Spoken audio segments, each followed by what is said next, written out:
Welcome to episode 48. Hey, this is John Lee Dumas of EO Fire, and you're listening to Who Did That Voice, where we take an in-depth look at voiceovers.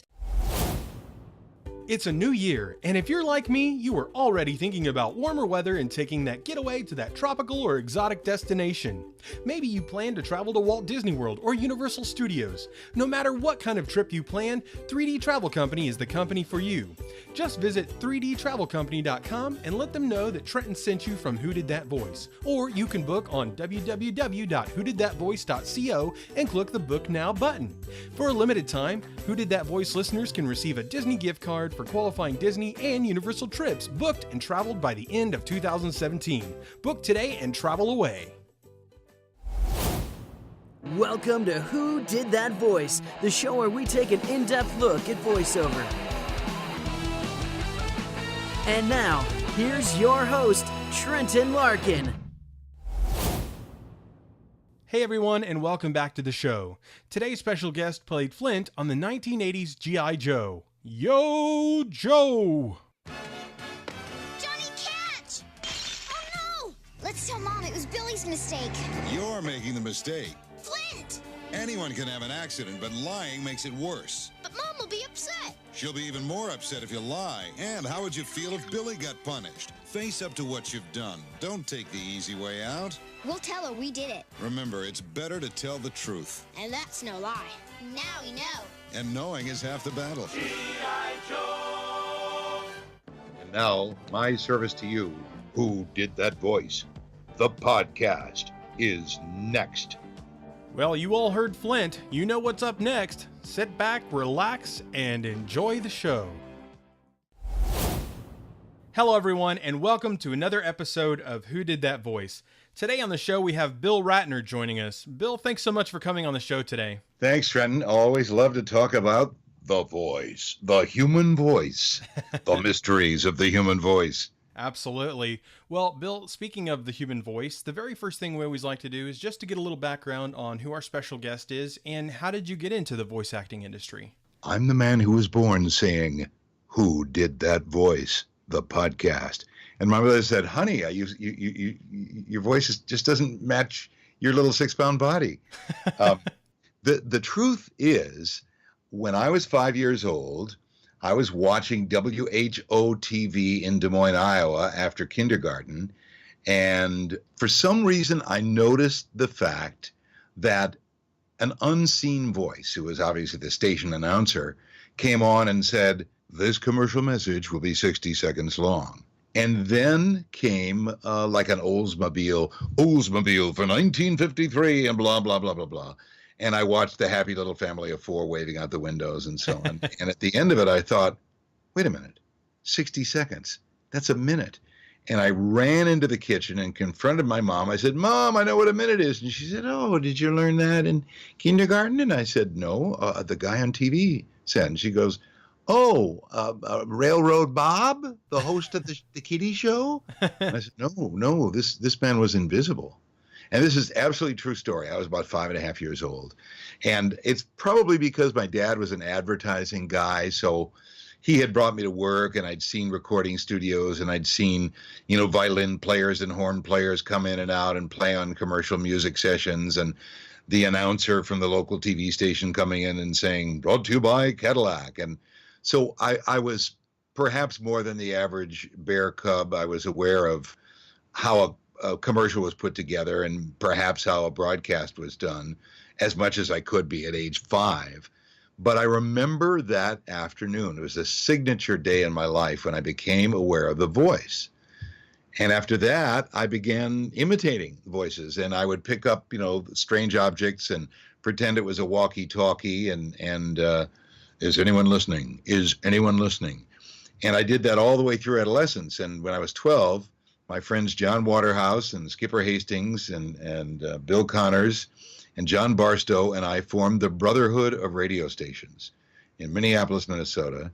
And I had a little night kit wireless broadcaster, a 5-watt AM transmitter, and an intercom in my house, and all of us wired our houses for sound, and we'd bug the kitchen so we could overhear our parents talking, and then we'd blast music through the house, and we'd meet every week and be on each other's shows, much like I'm on your show today. I mean, really, in my life, not that much has changed. And so that's a really long answer to your question. And I didn't actually do real voiceovers until I went to film school when I was about 30 years old. And I had a film teacher who had written for early television for Bonanza and Naked City and Harlem Detective, a guy named Larry Menken. And he said, you're going to do the voice for the class film project in film school. And so I started getting a couple of gigs from my teachers who also did, sales videos on the side and so on. And then I went into radio around the same year, got a part-time job out in the suburbs at a small station, easy listening music type station. And that was the beginning. And then when I got to LA, I began taking voiceover workshops that are like, they're like voice acting workshops. Yeah. They were fun. And I didn't stop. I did workshops almost probably 40 weeks of the year. I'd be in a group workshop in some studio somewhere in Hollywood, USA for about 6 years until I had an agent and she said, stop with the workshops. What are you doing? The guy you're taking from is an idiot. You're working. Let your directors be your teachers. Yeah. So I went, oh, okay. That's funny. And I had a really good time. I mean, I have people call me all the time. What do you, my boss tells me I have a great voice. I should do voiceovers. What should I do? And I always tell them the story. I did voiceover workshops for 6 years. And people usually get bored after about maybe 6 weeks of workshops because, they cost a couple of bucks and so on. But for some weird reason, I didn't get bored. I just had fun and started meeting people and getting better. And it takes a while. It took me a long time. You remember the great Casey Kasem, right, Trenton? Oh, yeah. Hi, Casey Kasem, America's Top 40. He just died last year. Yeah, so sad. And so sad. I ran into him at a seminar. I'd gone to a seminar that was doing a thing about casting and voice casting and talent casting. And he was sitting next to me just totally by accident. And he at the time was doing everything in voiceover besides America's Top 40. He was doing airlines and NBC promos and just making millions literally a year in voiceovers. And I knew somebody who he knew. So I said, excuse me, Casey, I'm Bill, and I think we know somebody in common. And he goes, oh, Irv, oh, yeah. And, and he was very nice. And we chatted. And then I said, hey, I'm a fledgling voiceover guy. Any advice for somebody like me? And he stopped and he looked at me and he said, it's funny. Here I am with a funny little voice like me. My parents, Lebanese immigrants. I grew up behind a grocery store in Detroit City. And I'm doing everything. I said, yeah, I know. And he said, guys with voices like you, you're not doing nothing. And he got up and walked away. And I thought, my hero Casey Kasem just said something like kind of a negative Zen koan. I better figure out what it means.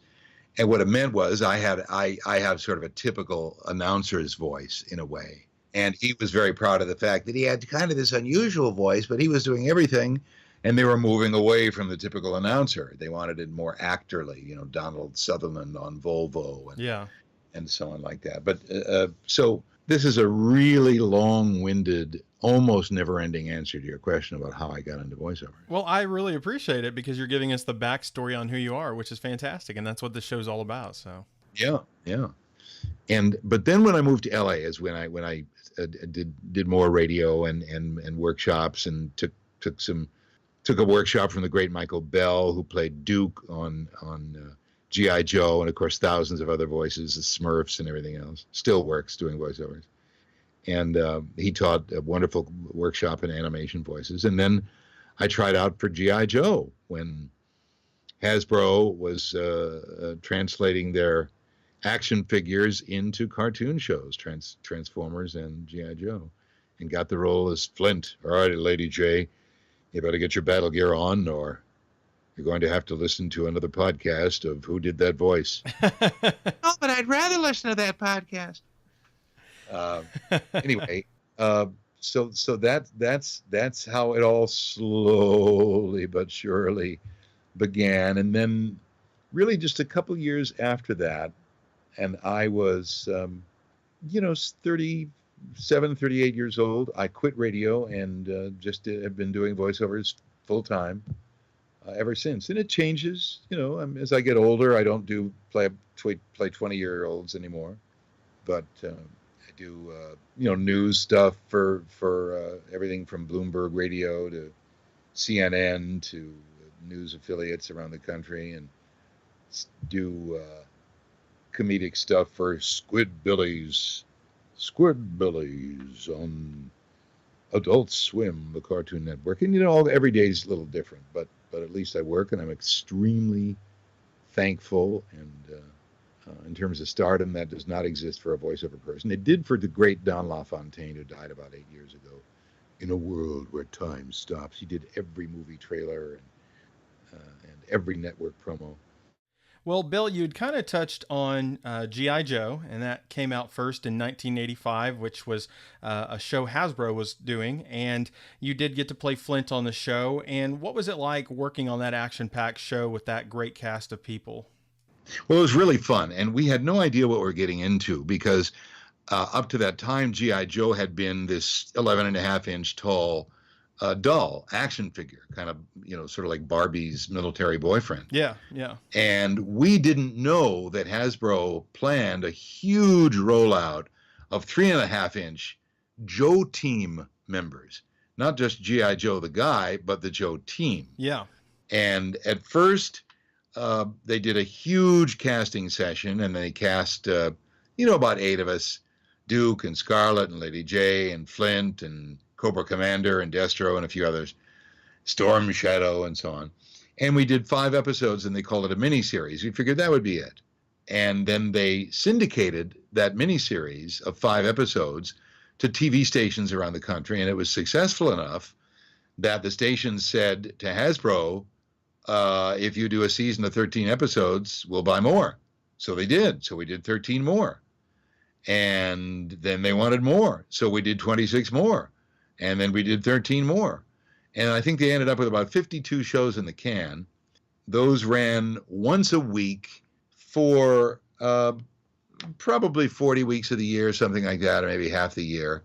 And then they went into syndication, and they ran over and over and over and over. And because we were members of the Screen Actors Guild, and they have a rule where you pay an actor for the day session, and then you have to pay residuals, a small amount, for each time it's rerun. And I think that I received checks for those 52 shows dozens of times. And of course, I think the last set of checks I got something like 36 checks in the mail, each for something like 98 cents. That was my residual payment. But that was like, 18, 19, 20 years after the show first premiered. Yeah, yeah. So, and part of the reason is it was directed by a guy named Wally Burr, who was actually the youngest tank commander for the American Armed Forces in World War II. And he became a cartoon director in Hollywood. And so he knew military behavior. And what Hasbro wanted was a much more realistic kind of acting. They didn't want the crazy cartoon voices. They want the regular guy. Yeah. And so between that and the quality of the animation, which was a collaboration between the anime studios in Tokyo and the TV animation studios in Studio City, because TV animation in Hollywood did not have the ability to do quality zooms, pans, or tilts. Now, of course, Disney was doing that at Disney Studios and films, but television animation at the time in the early 80s was kind of crude if you look back on YouTube. Yeah. And, look at Clutch Cargo or, and I'm not talking about rerun film cartoons. I'm talking about cartoons that were shot for television. Yeah, yeah. The cinematic techniques were a little crude. So Hasbro hooked up with anime studios and did the master shots here and the in-betweening and so on over there. And the frames and the footage was sent back to Studio City and married with the voiceovers, and the stuff was aired. It was pretty amazing looking animation for the time. Well, it still is, I think, because it holds such a value from the quality that they did go for. And I didn't know that they mixed anime studios with the studios here. So that's really fascinating. I appreciate you diving into that and telling us about that.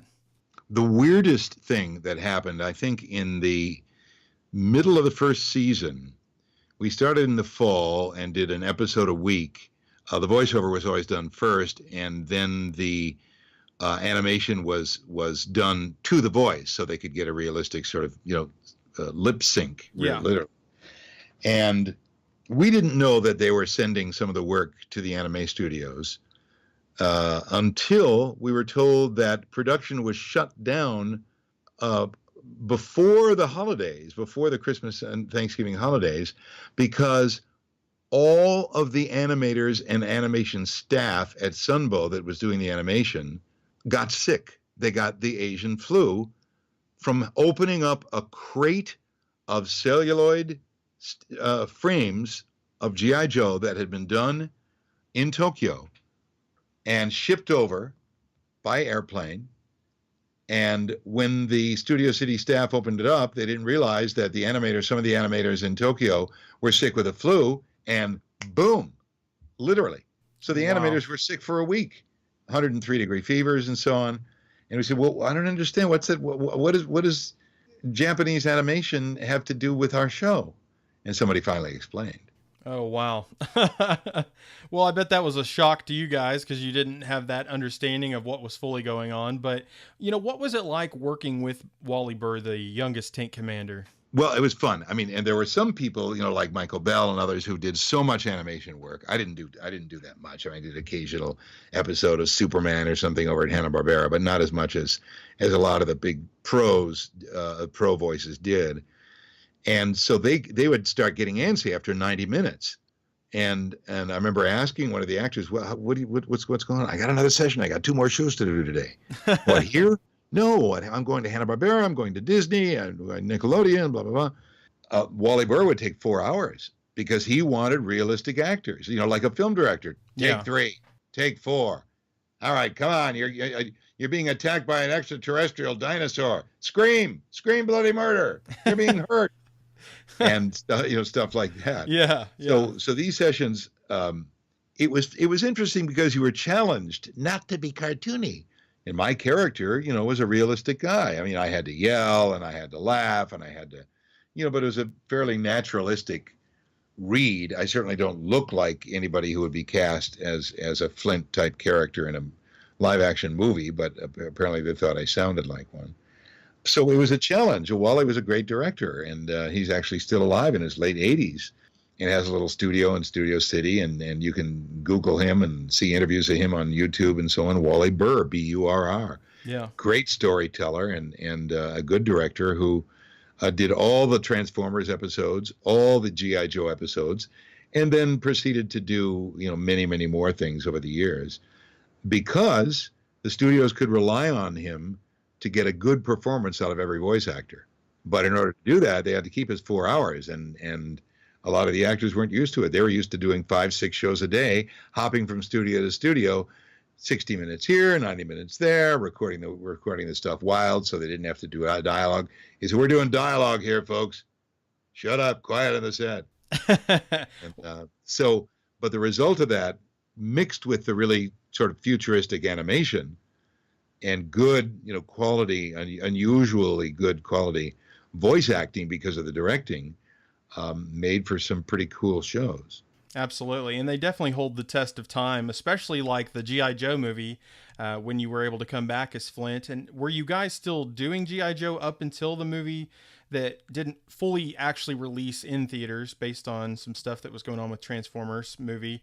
But did you guys record all the way from 85 to 87, or was there kind of a break in there? Or there was a break. There are always broadcast breaks. There's summer. They'll do most shows these days, episodic television. CSIs, etc. will do 26 episodes. So that's 26 weeks minus a few special holiday specials and so on. So the rest of the time it's reruns and summer and so on like that. So we would do 26 episodes in a year. And so the film, G.I. Joe the movie, the animated movie, was done, I think, in the middle of the second year. And it was done at one of the same sessions. They just handed us a different script, said, okay, here you go. What's this? It's longer. Well, it's the movie. And they flew a sound crew down to Miami to record Don Johnson as one of the main characters, and he was on the set of Miami Vice, and they literally brought a tape recording device, into his trailer. What happened with the movie and why it was only released on video and not released in theaters was because Duke was killed in the movie. Michael Bell's character Duke. Yeah. Wow. And literally, and I know this because they had the first ever live screening of G.I. Joe the animated movie last year at the Egyptian Theater, the American Cinematheque in Hollywood. One of the writers on the show said it was screened once miles away from Comic-Con in about 1986 outside San Diego at a suburban theater, and a few fans were there, and there was some hubbub and protests, and the staff, and they had a Hasbro, and said, well, wait a minute, we can't show this. We have a whole season of Duke and Lady J and Flint and Scarlet and everybody else. But they killed off Duke in the movie, so they canned the movie. Wow. It was never released theatrically. It was released a few years later on VHS. A few copies were sold on eBay.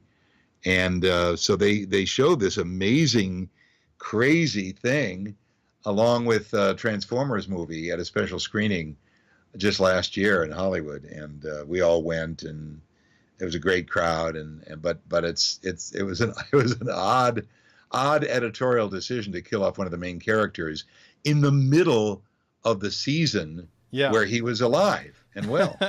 Yeah, and I know they did the same thing in the Transformers movie where they killed Optimus off, and that infuriated fans because they loved him so much. But I know the toy companies were just trying to bring on a new toy line and replenish new actors and characters as time went on. But Duke and Optimus and Flint and Scarlet and Lady J on G.I. Joe, those characters were so established, like Optimus was, that if you took them away, it kind of took the whole essence of what G.I. Joe was away, as it did for taking the essence away of what Transformers was when they killed off Optimus. So ultimately that did happen. Yeah. At the end of the second season, the Screen Actors Guild called a strike for cartoon actors.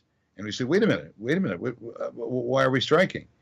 And the studios wanted the right, Warner Brothers and Disney and Nickelodeon, everybody else who makes cartoons for film and television.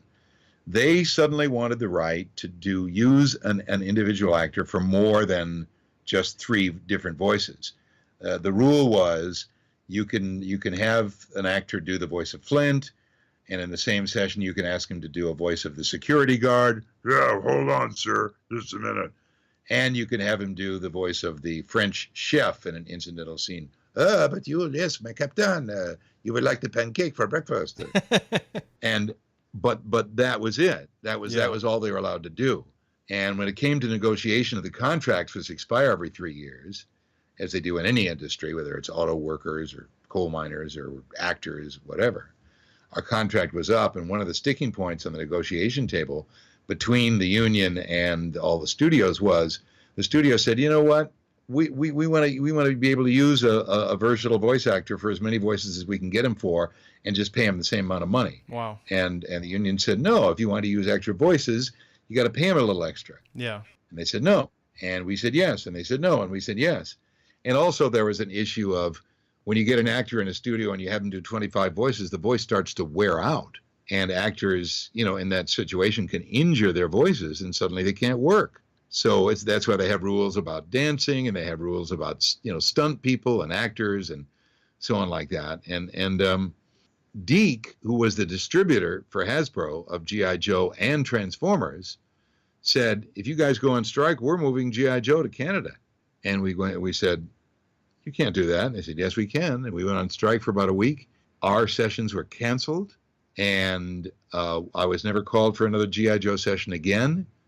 My character no longer existed. I think Cobra Commander and Destro existed, and a few other bad guys, and a member of the Cobra team, and I don't know how many other Joe characters, but they invented all new ones. But they all sounded like out and about, all like this there, because they were done up in Canada there by Canadian actors.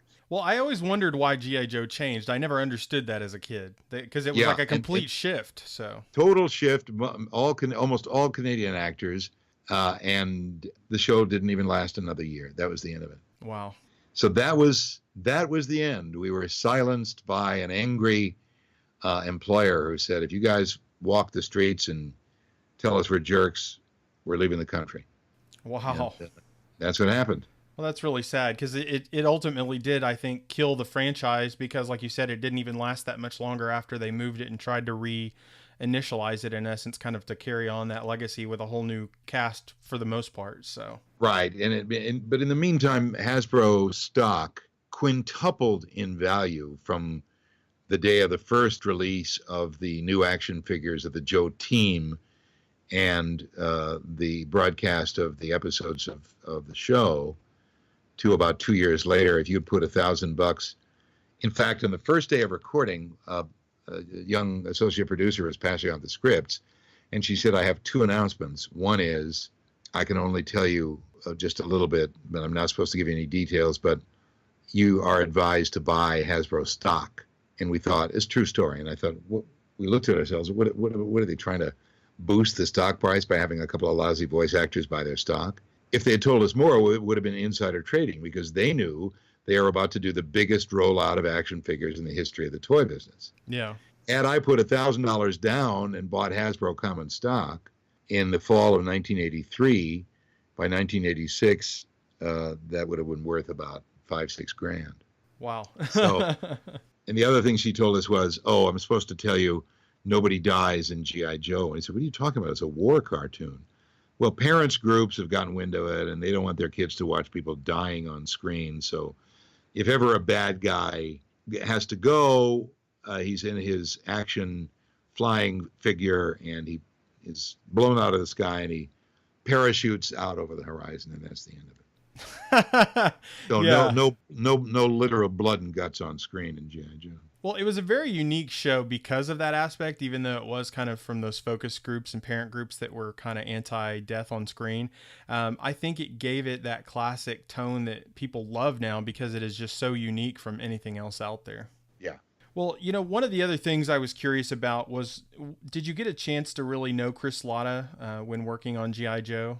Yeah, Chris is a real character. Cobra Commander, right? Yeah, Cobra Commander and Starscream on Transformers. And what was he like to work with? He was a stand-up comic, so he was a very hyper, funny, nervous guy. And he was building himself when he died. He died at a young age. Yeah, sadly. Just after G.I. Joe went off the air. He was in his 30s, and he was building a successful career in Hollywood as a stand-up comic on stage, live, and was doing a little touring of the comedy clubs because he could do so many voices and because he was known as Cobra Commander, and he was a funny guy. In person, he was just a little kind of nervous, hey, kind of hyper, hey, how you doing? Yeah. But he was a nice guy, and he would, you know, his voice as Cobra Commander was, you know, one of the signature voices of the series. Well, besides playing Flint on G.I. Joe, you have kind of mentioned that you were in some Transformers episodes. What are some other characters that you've played besides Flint? There was a bit of crossover between G.I. Joe and Transformers. It was done by the same production company, Sunbow, for Hasbro. And oftentimes, you know, some of the same actors played characters in Transformers. I actually, weirdly enough, played my father. Wow, okay. Dashiell R. Fairborn Sr., because my illegitimate daughter, the daughter of Lady J and Flint, was a special ops soldier, a female officer. For Transformers or? In Transformers. Oh, okay. Wow. With the last name of Fairborn. Wow. Sees the ghost of her grandfather, and I played her grandfather. Wow. And that's I think awesome. I played a couple of incidental, you know, grunts and, you know, security guys and you know, cannon loaders and stuff like that. But other than that, I've played Ambassador Donnell Udina on Mass Effect 1, 2, and 3. 3 episodes of the 3 years of Mass Effect. Yeah, awesome. And some radio voices in Grand Theft Auto. Awesome. and the incidental stuff, Ben 10, and often the guy saying, "Once upon a time there was a little tiny frog." But the guys like Michael Bell and others who really do, who tons of voices. So they have so many voices in their head that they name them. Oh, you wanted to do Bobby, or do we want to do Robert? I get used more in the movie trailer and TV promo area, but when the occasional gig comes along to do animation, even if it's an old guy selling oranges to the spacemen, it's fun to do. Yeah, absolutely. Well, why was there a crossover between the Transformers and G.I. characters anyway? Well, this was really the first time, I think, that a television studio, animation studio, was doing two shows at once with the same group of writers. Okay. And they put down, one script and pick up the other. And the both shows were successful, and they thought they could perhaps juice up interest if there was some mysterious crossover. Okay. I got to get home and watch that new episode of Transformers, Jimmy. I think Flint's dad's going to show up. That kind of. Yeah. So, also because I think it occurred to them when they watched the same actor who was just doing a character in G.I. Joe show up for a character he was cast as in Transformers, they thought, well, wait a minute. Why don't we just kind of mix it up a little bit and have some intrigue going on between the shows? So there was a little bit of that done by the scriptwriters. Well, that is fantastic. I absolutely think I didn't ever realize that, I guess, as a kid. So I'll have to go back and rewatch all those first series of the shows. But, Bill, it's been an absolute pleasure having you on the show today. I do have one final question for you. And yes, sir. The question is, what is the legacy you want to leave behind? Oh, goodness gracious. Perhaps on my gravestone, they'll say, Bill Ratner, has the guy finally shut up? I mean, I meet, audio mixers, sound guys, at a party or a gathering or a union gig or something, and they'll say, hey, I work with you all the time. And I said, I don't think we've ever met. And he'll say, no, I mean, I edit your voice all the time on such and such. And I'll say, funny. So sorry you have to listen to that day after day after day. No, I think, I mean, what would the coolest headline be in Variety? Bill Ratner, one of Hollywood's signature voices. And I think really only by virtue of having hung around long enough, because so many people come and go in show business, and the business, especially for performers, can be very, very fickle. But I'm still flapping my lips for a living, and proud of it. Absolutely, Bill. Well, thank you so much again for being on the show. It's been an absolute honor and pleasure having you today. You're welcome, Trenton. This is great fun. I really, you do a great service, and you got a great website, and it was fun for me to sort of reminisce about working with some of the people you've interviewed. So yeah, absolutely. Well, Bill, it has been an absolute honor and pleasure having you on the show today. Would you just give us a closeout today as Flint from G.I. Joe? All right, Lady J, we got to get out of here. I can't get my gear on, and I can't shut off that Who Did That Voice podcast. It's just fascinating. We got to go. Cobra's on their way. Yo, Joe. You've been listening to Who Did That Voice, the podcast. Well, everyone, I sure hope you enjoyed today's episode with Bill Ratner. And if you did, please find me on Twitter or Facebook by searching Who Did That Voice. I would love to hear from you.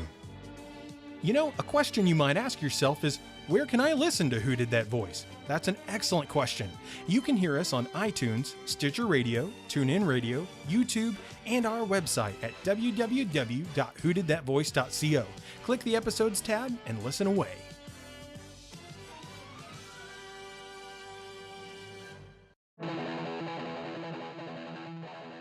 Well, everyone, that's all the time we have for this episode. Join us this Friday for our next special guest, Mary Mack, the voice of Lady J from G.I. Joe. You won't want to miss this episode. Hey, do you ask yourself who did that voice? Well, if you do, go to our website, www.whodidthatvoice.co, and click on the Episodes tab. Choose an actor, pick their name, and see pictures from the different characters they've voiced in their career. Thank you for joining us today. We'll see you next time for more discoveries on Who Did That Voice.